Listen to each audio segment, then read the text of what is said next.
इस वक्त एक बड़ी खबर मिल रही है। दिल्ली के डिप्टी सीएम का कंप्यूटर सीज कर दिया गया है। सीबीआई की टीम ने कंप्यूटर को सीज किया है। दफ्तर से कंप्यूटर ले गई थी सीबीआई और इस वक्त यह जानकारी मिल रही है कि सीबीआई की टीम ने अब कंप्यूटर को सीज किया है। तो दिल्ली के उप मुख्यमंत्री मनीष सिसोदिया का कंप्यूटर सीज कर दिया गया है। इस वक्त की बड़ी खबर यह है, सीबीआई ने मनीष सिसोदिया के कंप्यूटर को सीज किया है। उनके दफ्तर से सीबीआई की टीम कंप्यूटर ले गई थी और अब सीबीआई की ओर से यह बताया गया है कि यह कंप्यूटर सीज कर दिया गया है। इस वक्त की बड़ी खबर आपको बता रहे हैं, डिप्टी सीएम मनीष सिसोदिया का कंप्यूटर सीज किया गया है। आपको यह भी बता दें कि शराब घोटाले के मामले में, नई एक्साइज पॉलिसी के मामले में सीबीआई करप्शन के मामले की जांच कर रही है और करप्शन के मामले की जांच करते हुए सीबीआई कि एक टीम आज मनीष सिसोदिया के घर पहुंची थी। मनीष सिसोदिया ने ट्वीट करके इस बात की जानकारी दी थी और सीबीआई की ओर से भी यह जानकारी दी गई थी कि यह कोई रेड नहीं है, एक रूटीन प्रक्रिया है और उसी के तहत सीबीआई की एक टीम पहुंची थी, लेकिन यह रेड नहीं थी, यह सीबीआई ने बताया था। इस वक्त यह जानकारी मिल रही है कि मनीष सिसोदिया के एक कंप्यूटर को सीज किया गया है।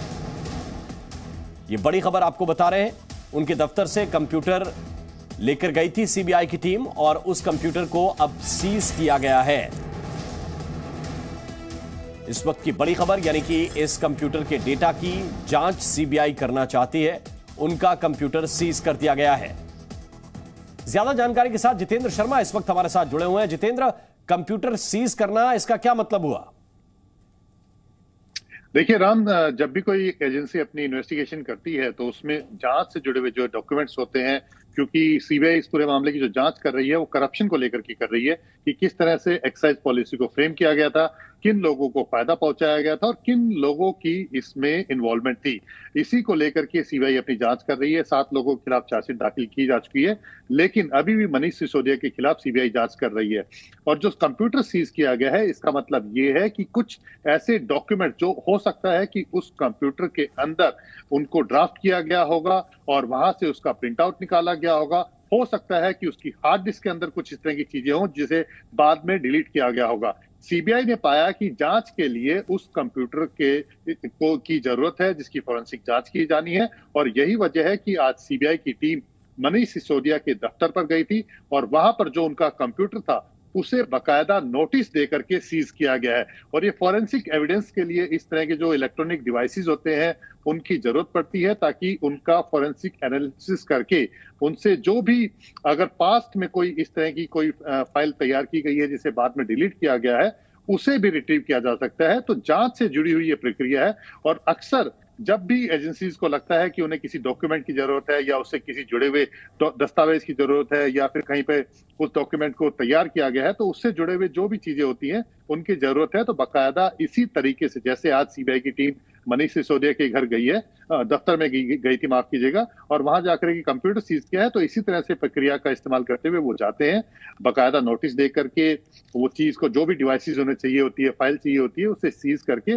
और अपनी जांच के लिए लेकर के चले जाते हैं। और उसी प्रक्रिया के तहत सीबीआई आज मनीष सिसोदिया के दफ्तर गई थी। इसमें यह भी बता दूं मैं राम आपको कि अब तक जो सीबीआई ने जांच की है उसमें 7 आरोपियों के खिलाफ अपनी चार्जशीट दाखिल की है और मनीष सिसोदिया के खिलाफ अभी इसमें जांच चल रही है और उसी को लेकर के आज सीबीआई की टीम उनके दफ्तर में गई थी।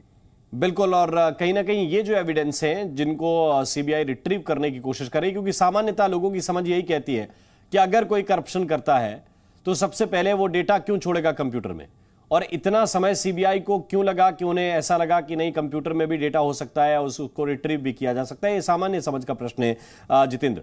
दूसरी बात यह कि क्या इन सबूतों के आधार पर सीबीआई चार्जशीट अपनी पेश कर सकती है, क्योंकि पहले आम आदमी पार्टी यह दावा कर चुकी है कि मनीष सिसोदिया के खिलाफ तो चार्ज ही फ्रेम नहीं किए सीबीआई ने। देखिए राम, जो पहला सवाल है आपका कि इतना समय क्यों लगा, देखिए अगस्त महीने में, पिछले साल अगस्त में सीबीआई ने यह मामला दर्ज किया था। उसके बाद नवंबर में इस मामले को लेकर के, यानी कि जो दिल्ली की जो एक्साइज पॉलिसी थी उसको लेकर के छापेमारी की थी और जो जरूरी दस्तावेज थे उनको अपने साथ लेके गई थी। जब उन दस्तावेजों का अध्ययन किया गया और उसमें सीबीआई को लगा कि किन किन और एविडेंसेस की जरूरत पड़ सकती है या उससे जुड़े हुए जो इलेक्ट्रॉनिक डिवाइसेस हैं उनकी जरूरत पड़ सकती है, तो उसी के आधार पर आज इस कंप्यूटर को सीज किया गया।